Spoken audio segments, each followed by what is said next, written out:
Bună! Sunt profesor Florentina și astăzi discutăm puțin despre false friends, pe care îi întâlnim deseori prin texte și care ne încurcă puțin dacă nu suntem atenți. Nu întâmplător se numesc false friends, adică prieteni falși. Sunt cuvinte that look or sound similar in two languages, but have different meaning. E important să le cunoaștem, mai ales dacă dorim să susținem un examen, de tipul examenului Cambridge, poate. Lipsa cunoașterii lor poate duce foarte ușor la misunderstandings in communication. Cea mai mare greșeală pe care o putem face, și e drept o facem de multe ori, e să presupunem că două cuvinte din limbi diferite, care au o formă asemănătoare, pot avea și același înțeles. Deși aceste cuvinte ne pot încurca puțin, trebuie să recunoaștem totuși că ne ajută într-o anumită măsură, într-o anumită arie și anume cea a contextului. Suntem cumva constrânși să fim atenți la contextul în care se află cuvântul respectiv, să-i acordăm atenție. Așa cum acordăm noi atenție cuvântului sensible.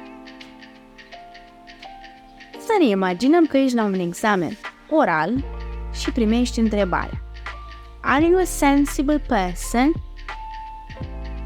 Cum ar fi ca tu să faci referire la partea emoțională, să crezi cumva că ești întrebat dacă te consideri a fi o persoană sensibilă.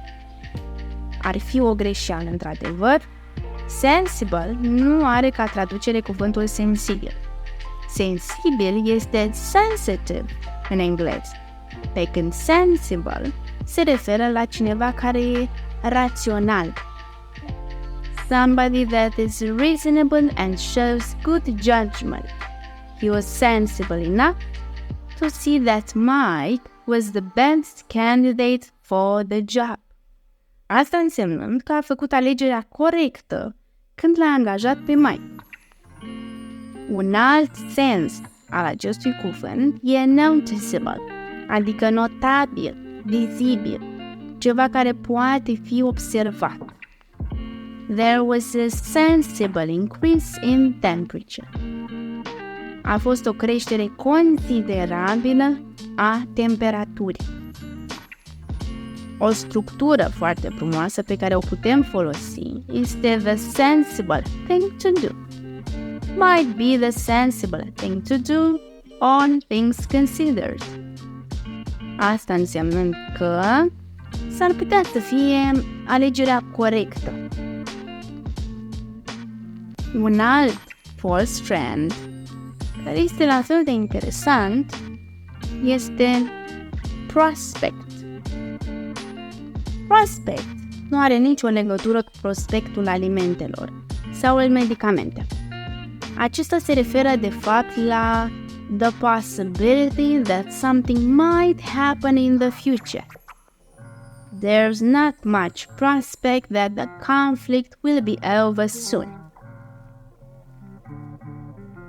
Structuri foarte frumoase pe care le putem folosi chiar în convorbiri, în discursurile noastre de zi cu zi, sunt be excited or delighted at the prospect of.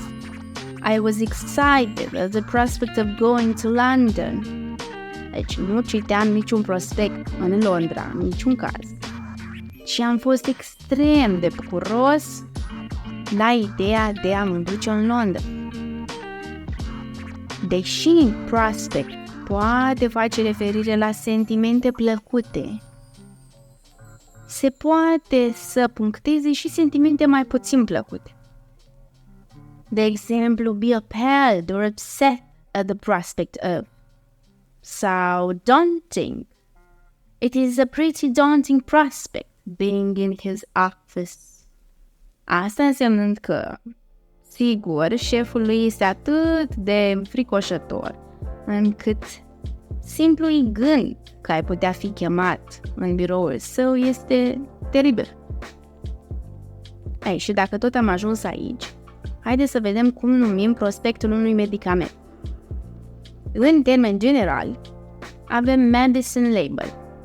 Deși există și aici câteva lucruri de precizat. Există over-the-counter medicine label, care se referă la prospectul de pe medicamente sau din cutia medicamentelor. Acestea cuprind uses, warnings, directions and other information.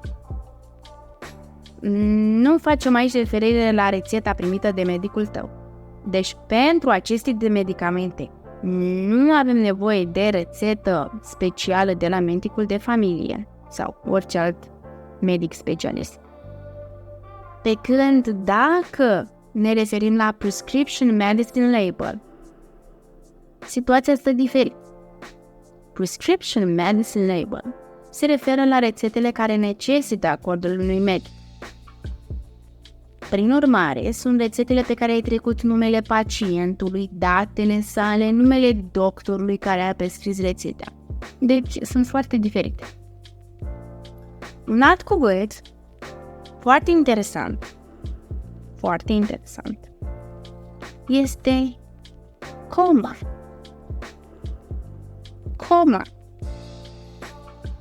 Coma este un substantiv care nu are nicio legătură cu coma din limba română.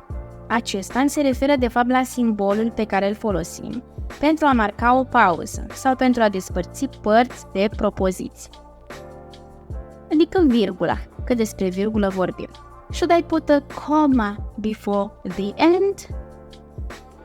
Și totuși există în limba engleză și cuvântul coma, pronunțat puțin diferit și care se scrie cu un singur M. Acesta se referă de fapt la starea bolnavului, la comă din limba română. Și ultimul cuvânt pe care îl discutăm astăzi este bucket. Bucket seamănă foarte mult cu buchet din limba română. Acum, deși putem pune un buchet de flori in a bucket, ele nu au legătură de sens. Bucket este găleată, pe când buchet în limba engleză este bouquet. I fill the bucket with sand și he sent me a lovely bouquet. Sigur, avem și structura kick the bucket. Kick the bucket, care înseamnă de fapt a muri. De obicei, această structură e folosită cu un sens umoristic. Acum că am făcut puțină lumină printre aceste cuvinte, hai să aruncăm o privire pe următoarele exemple. Avem acolo 2 exemple pe care vreau să le citești și să-mi spui în comentarii dacă sesizezi vreo greșeală, una sau poate mai multe. Scrie în comentarii ce ai observat și ne vedem data viitoare.